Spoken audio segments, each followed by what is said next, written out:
모두의 따뜻한 모따TV. 모따TV 구독 많이 해주세요. 안녕하세요. 모따TV 모따책방 아따입니다. 오늘 소개해드릴 책은 예측 불가능한 미래를 돌파하는 24가지 생각의 프레임 뉴타입의 시대입니다. 야마구치 슈 지음, 김윤경 옮김, 인플루엔셜 출판사입니다. 위기가 지나간 자리, 어떤 미래를 설계할 것인가? 지금까지 사고방식은 올드 타입입니다. 앞으로 우리에게 어떤 변화가 일어날지 그것을 예측할 수는 없지만 오히려 이런 변화 기회를 인식하고 앞으로 어떠한 세계를 구축해 나갈 것인지 생각하는 일은 중요합니다. 목차를 보시면 프롤로그, 또 1장, 2장, 3장, 4장에 대한 이야기는 1부에서 2부에서 5장부터 8장까지의 이야기를 하겠습니다. 생각 프레임을 뉴타입으로 전환해야 합니다. 20세기식 우수성의 종말인데요. 올드 타입과 뉴 타입의 사고와 행동 양식이 다르다는 것입니다.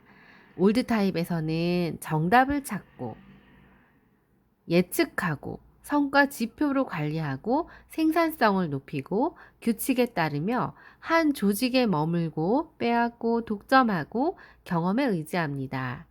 뉴 타입은 문제를 찾고 구상하고 의미를 부여하며 놀이를 접목하고 자신의 철학에 따르며 조직 사이를 넘나들고 나눠주고 공유하며 학습 능력에 의지합니다. 정답을 내는 능력은 이미 가치가 없습니다. 더 이상 올드 타입의 사고, 행동 양식은 사회의 새로운 가치를 창출하지 못한다는 점입니다. 이제 뉴 타입의 시대가 왔습니다. 가치 창출의 원천이 문제를 해결하고 문건을 만들어내는 능력에서 문제를 발견하고 의미를 창출하는 능력으로 옮겨가고 있습니다. 올드 타입은 현대의 문제를 확대 재생산합니다. 지금까지 활약하던 올드 타입 사고와 행동 양식 탓에 자본주의 시스템의 문제점이 확대되고 재생산된다는 데 있습니다.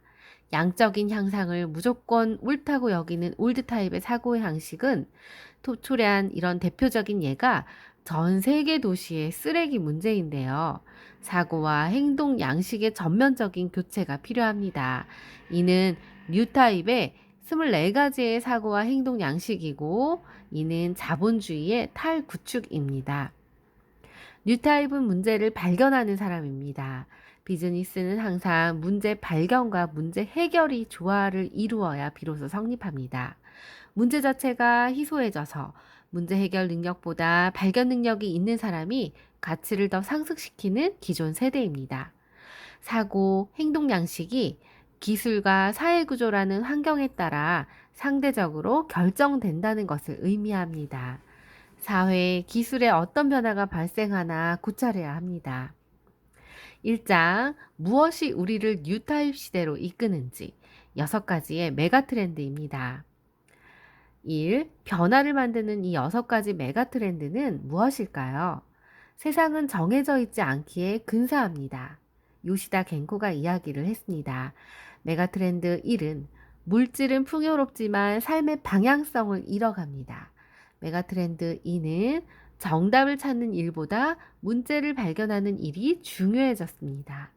메가 트렌드 3은 수요를 넘어선 쓸모없는 일자리와 노동이 대두됩니다. 메가 트렌드 4는 사회 전반의 변동성, 불확실성, 복잡성, 모호성이 넘치는데 이를 다른 말로 모아서 뷰카라고 합니다. 경험의 무가치화, 예측의 무가치화, 최적화의 무가치화인데요.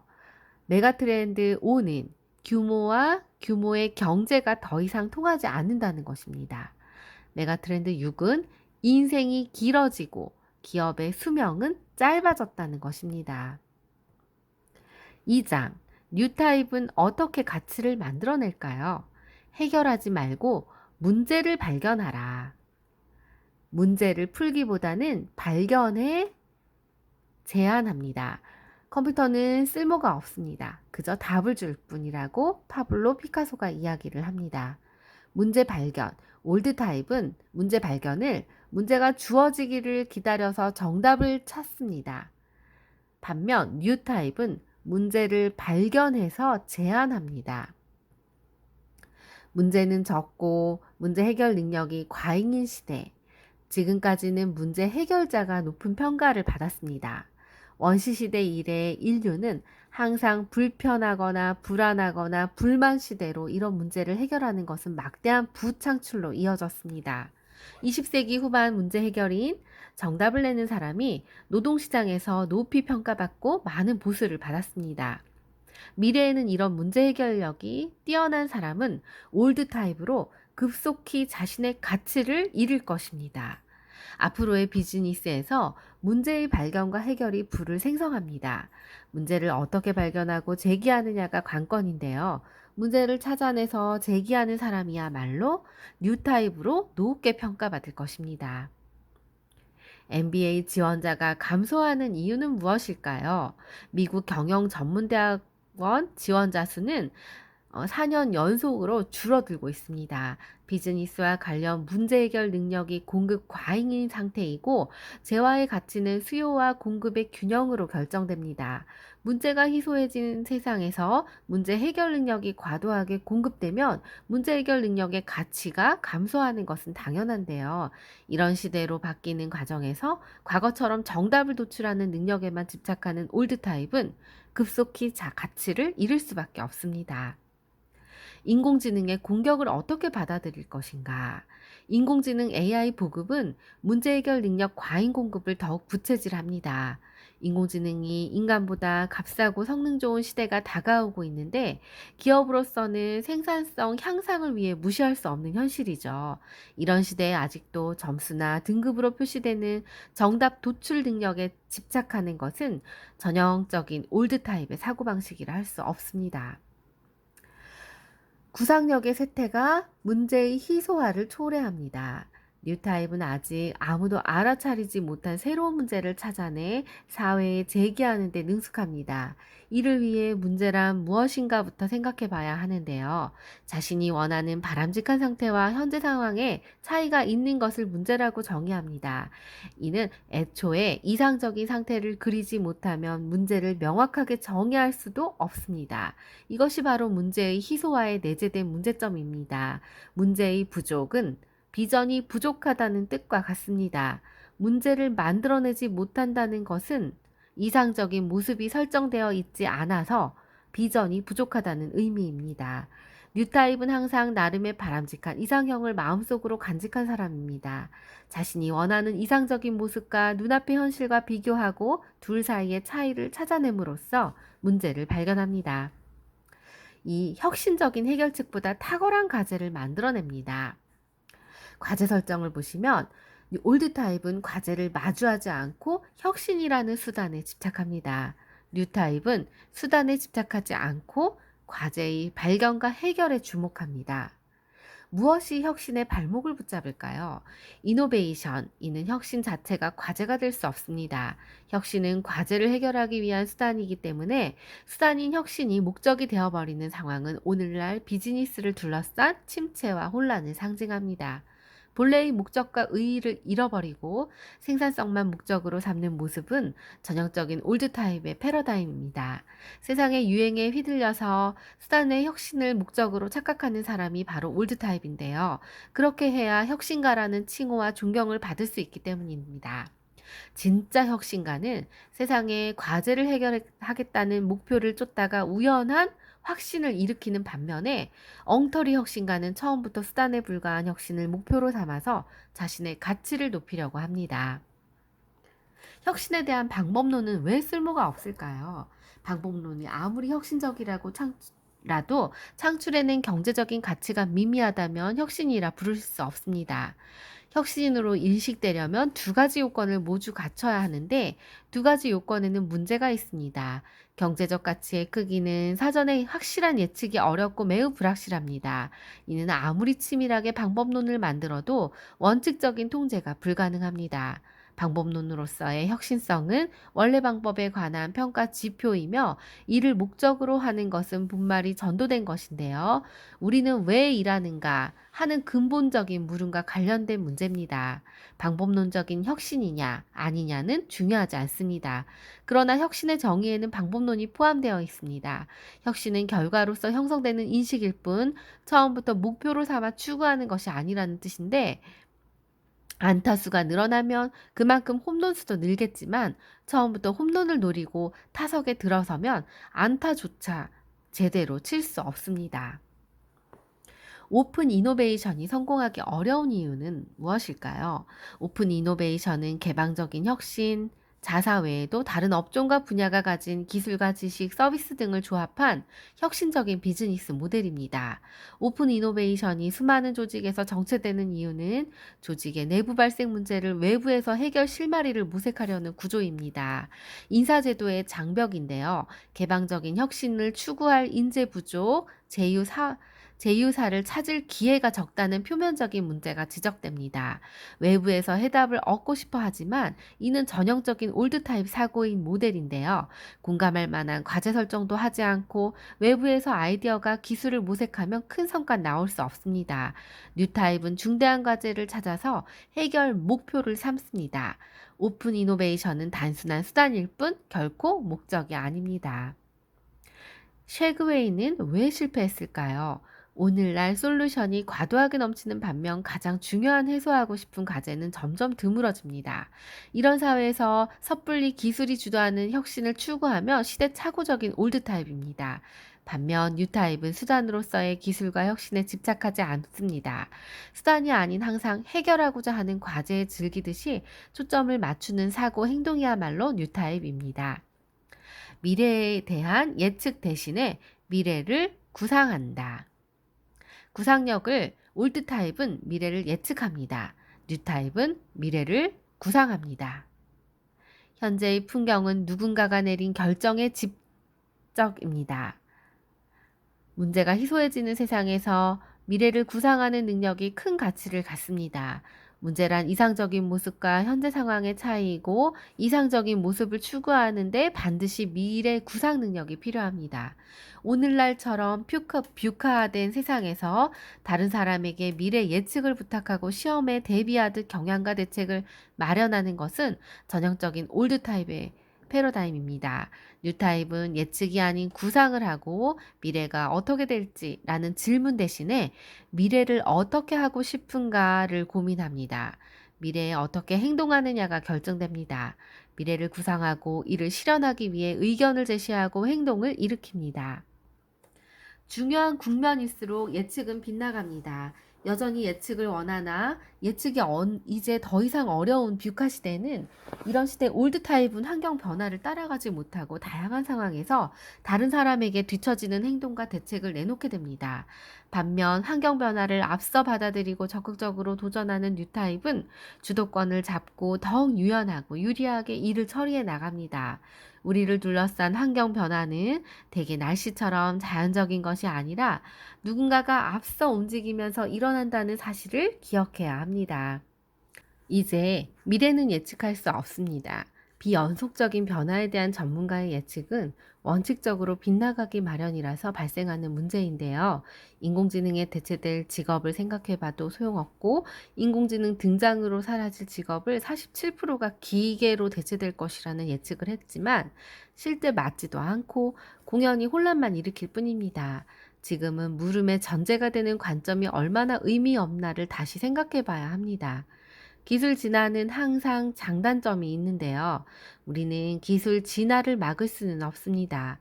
기술을 이용해 사회가 안고 있는 과제를 어떻게 해결할지를 고민하는 뉴타입은 환경 변화를 기회로 바꾸어서 부를 창출해낼 것입니다. 3장, 뉴타입은 어떻게 경쟁할까요?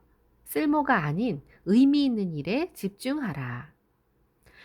일의 의미를 제시해서 동기를 부여합니다. 의미의 힘, 올드타입에서는 목표치를 부여하고 핵심 성과 지표로 관리합니다. 뉴타입에서는 의미를 제시하고 동기를 부여합니다. 케인스의 예언은 정말로 빗나갔을까요? 20세기 전반에 활약한 영국 경제학자 존 메이너드 케인스는 1930년 미래 사람들은 일주일에 15시간밖에 일하지 않을 거라고 예언을 했습니다. 기술이 진보할수록 니즈를 만족하기 위해 일하는 시간이 차차 줄어서 일하지 않아도 되는 사회가 온다고 했지만 예언은 빗나갔습니다. 노동시간은 100년 전이나 지금이나 거의 달라지지 않았다고 할 수 있습니다. 오랜 세월 열심히 노력해야 한다는 가르침만 받았지 즐기는 방법을 배우지는 못했습니다. 특히 별다른 재능 없는 평범한 사람에게 여유 시간을 어떻게 사용해야 할지는 두려운 문제입니다. 동기부여 없이 일하는 현대인들, 일에서 즐거움을 느끼는 사람이 전체 14%에 불과한 일본의 취업 컨설팅 회사 리쿠르트 커리아의 실시한 조사에서 따르면요. 또 미국 여론조사 기관 갤럽은 자신의 직업을 긍정적으로 생각한다는 사람이 전 세계적으로 평균 13%밖에 안 된다고 합니다. 오늘날 기업에서 경영 자원인 동기부여에 희소해지는 이유인데요. 자신의 직업에 의미를 부여하는 일은 소홀하면서 눈앞에 닥친 핵심 성과 지표를 높이고 생산성을 끌어올리는 데 급급하다면 이는 전형적인 올드 타입입니다. 뉴 타입은 일에 의미를 부여하고 관련된 사람들에게 큰 동기를 부여하며 의욕을 이끌어내는 방식입니다. 의욕은 의미에 따라 증감됩니다. 의미는 중요하지 않고 오로지 성과 지표에만 내세워서 부하 직원을 몰아붙이는 올드 타입과 목표와 의미를 인식시킴으로써 동기부여하는 뉴 타입이 조직에서 끌어내는 에너지와 성과에는 큰 차이가 있습니다. 의미는 동기부여에 결정적인 역할을 하기 때문인데요. 사람 능력은 리더가 어떤 의미를 부여하느냐에 따라 달라집니다. 사람이라는 자원의 값진 능력을 끌어내는 리더는 커다란 경제적인 가치를 발생합니다. 일본의 능력을 수치화해서 인재평가 제도라는 것은 심각한 문제를 내포하고 있는데요. 인간의 문제를 정적으로 여긴다는 것입니다. 사람이 발휘하는 능력, 역량은 주어진 의미에 따라 크게 달라짐으로써 정적인 게 아니라 동적인 것으로 여겨야 합니다. 신약 성서는 의미의 힘을 나타냅니다. 의미를 부여한 사람은 완전히 달라집니다. 예수님의 제자들이 인생에서 이토록 달라진 이유가 자신의 인생의 진정한 의미를 찾았기 때문입니다. 의미를 부여하는 것만으로도 그들의 능력과 행동은 비연속적으로 변화합니다. 리더의 의미 부여는 구성원들에게 엄청난 에너지를 얼마나 이끌어낼 수 있는지를 보여줍니다. 밀레니얼 세대와 의미라는 동기부여. 나이 든 사람들은 젊은이들이 소극적이고 패기 없다고 지적하지만 이는 자신의 틀에 갇힌 채로 세상을 평가하는 전형적인 올드 타입 발언입니다.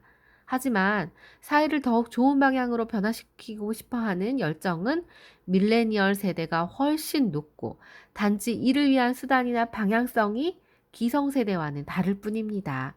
기성세대는 젊었던 1980년대 이전에는 물건이 귀하고 의미가 충족되었던 반면에 현대는 물건이 넘치고 의미가 희소합니다. 어느 시대든지 부족한 것을 목말라 하기 마련인데요. 물건이 많은 세대에서는 젊은이들은 물건을 갈구하지 않는 게 당연합니다.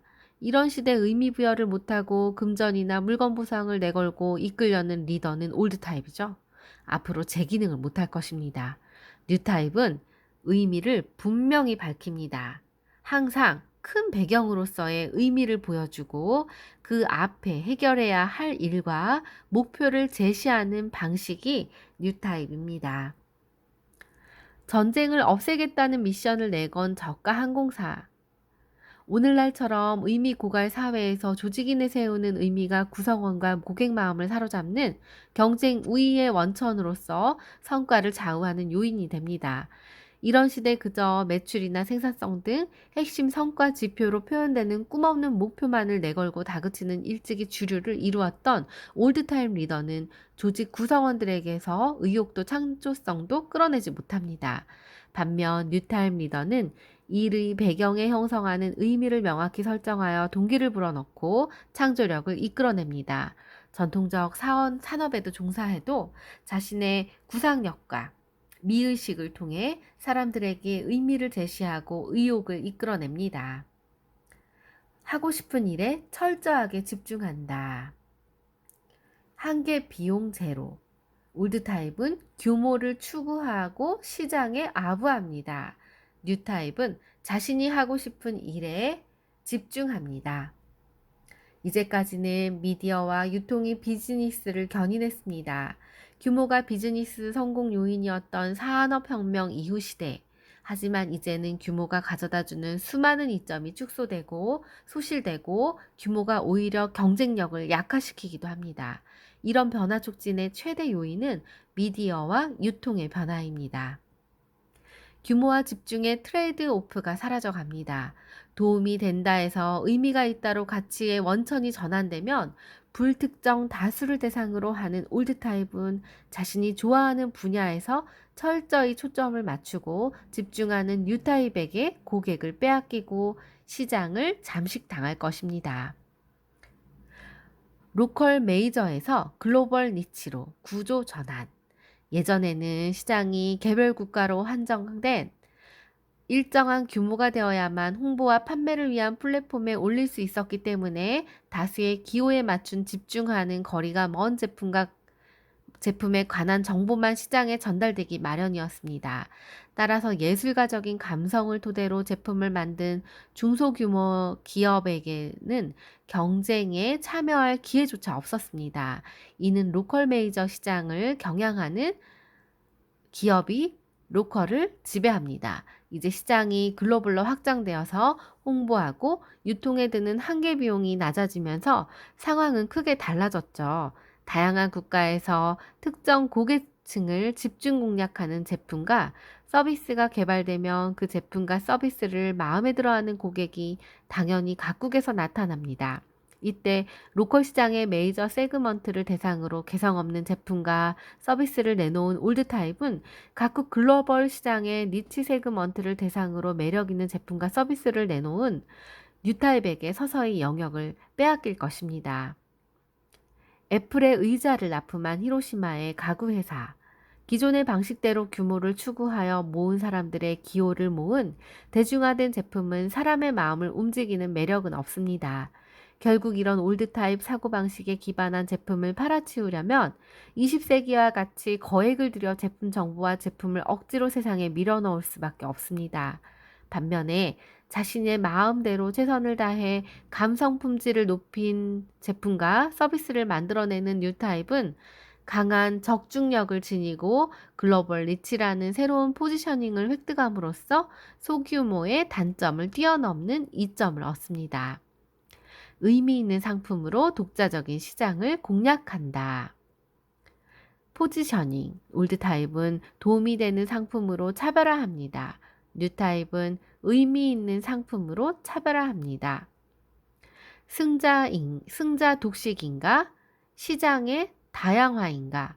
현재 시장에서는 글로벌 니치 기업에 의한 시장의 다양화와 글로벌 메가 기업에 의한 시장의 과점화라는 상반된 트렌드가 동시에 진행되는 양극화 현상이 일어나고 있습니다. 과점화와 다양화의 공존. 두 개의 트렌드는 해당 시장이 도움되는 편익을 제공하느냐 혹은 의미가 있는 편익을 제공하느냐에 따라 나뉩니다. 도움이 되는 상품 시장에서는 글로벌화가 진행됨에 따라 극소수의 승자에 의한 독식이 발생하는 반면 의미가 있는 상품 시장에서는 다양화가 진행됩니다. 도움이 되지만 의미 없는 상품 시장. 도움되는 상품 시장은 비용 대비 효과가 엄격하게 요구되고 가격 경쟁도 치열하기 때문에 수익률이 저하되는 반면에 의미 있는 상품 시장에서는 의미가 지닌 프리미엄에 따라 극히 높은 가격대가 형성됩니다.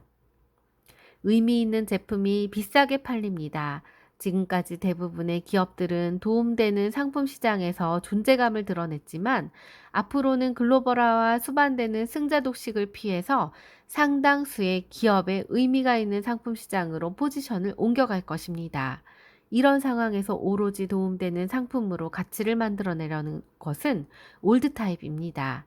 뉴 타입은 일찌감치 의미 있는 상품 시장으로 옮겨서 창의성 있고 의미 있는 포지션을 마련함으로써 높은 수익과 안정성을 기반으로 구축합니다. 의미는 모방할 수 없습니다. 현재 혁신과 관련해 디자인, 기술, 주요 논점이 되곤 하는데 이 두 가지는 모방에 취약하죠. 모방이라는 공격에 맞서려면 의미가 필요합니다. 시장에 계속 메시지를 보내고 의미를 축적하는 기업은 모방이라는 공격에 맞서는 극히 견고한 모델을 구축할 수 있습니다. 공감할 수 있는 목적과 이유를 제시한다. 리더십을 보면 올드 타입은 방법을 제시하며 타인에게 지시와 명령을 합니다. 뉴 타입은 목적과 이유를 제시하며 타인의 능력을 이끌어냅니다. 리더십은 배경을 의존적인데요.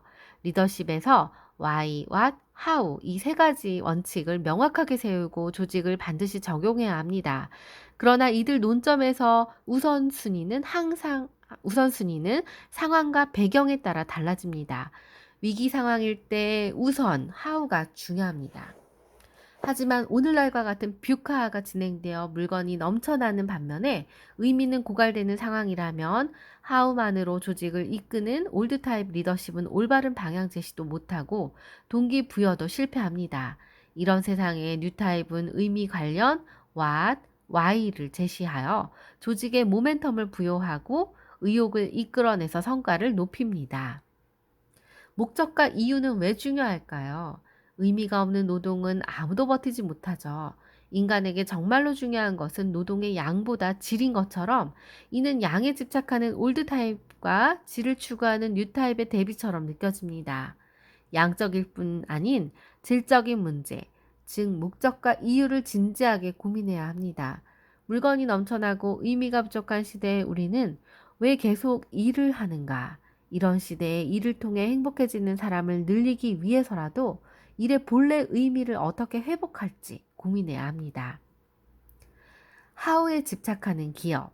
근대 이후 아시아 기업들에서 하우 리더십이 중시되었죠.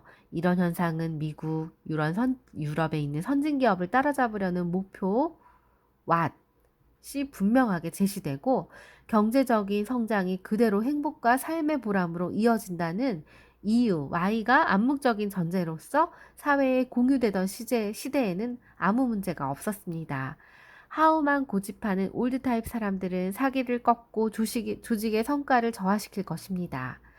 what과 why를 구상하고 추구하는 리더는 사람들에게 동기부여, 의욕을 이끌어 조직의 성과를 크게 향상시킬 것입니다. what의 요건은 공감입니다. what과 why를 전달하기 위해서는 비전이 필요합니다. 하지만 현재 대부분 기업이 내세우는 비전은 조직이 구성하고요. 조직 구성원들의 공감을 불러일으키지 못한다는 점에서 문제가 있습니다.